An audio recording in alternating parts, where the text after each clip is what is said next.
Mga katrops, welcome back ulit kayo sa aking channel, Sports React PH.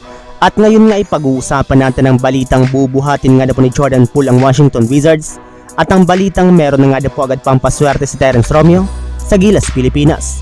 Pag-uusapan na rin nga natin ngayon dito sa ating panibagong video ang balitang jackpot nga na po ang Los Angeles Lakers sa lumabas na 3-team blockbuster trade.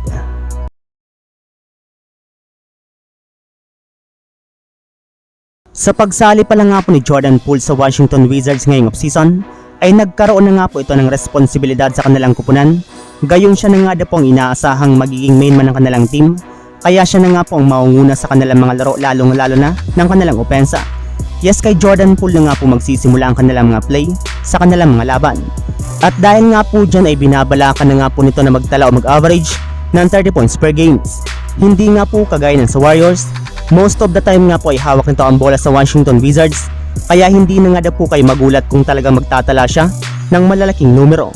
Sa ganyang paraan rin naman nga po ay mabubuhat niya ang Wizards na makapasok sa playoffs. Samantala, pumunta naman tayo sa ating sunod na pag-uusapan sa balitang meron na nga po agad pampaswerte si Terence Romeo sa Gilas, Pilipinas.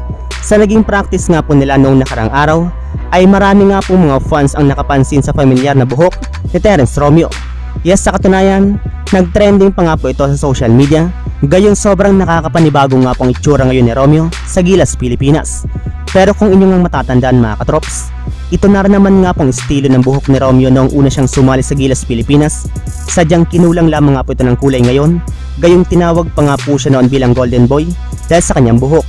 Pero kahit na ganun mga katrops, ay masaya para naman nga po dito ang mga fans ng Gilas, Pilipinas, lalo pat magagamit nga po nila ito bilang kanilang secret weapon para sa kanilang mga darating na laro.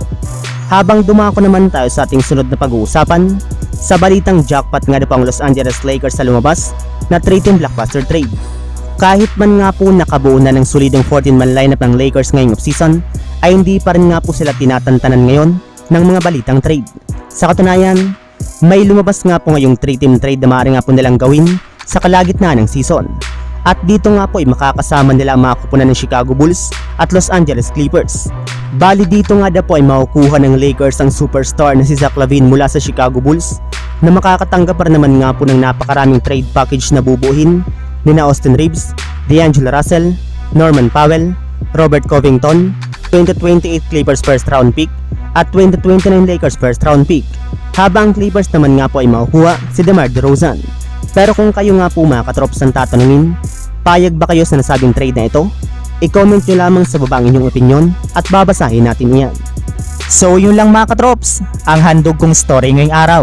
Sana nag-enjoy kayo, please like and subscribe my YouTube channel, Sports React PH, para sa iba pang story at update patungkol sa NBA. Kita-kits muli sa ating susunod na video.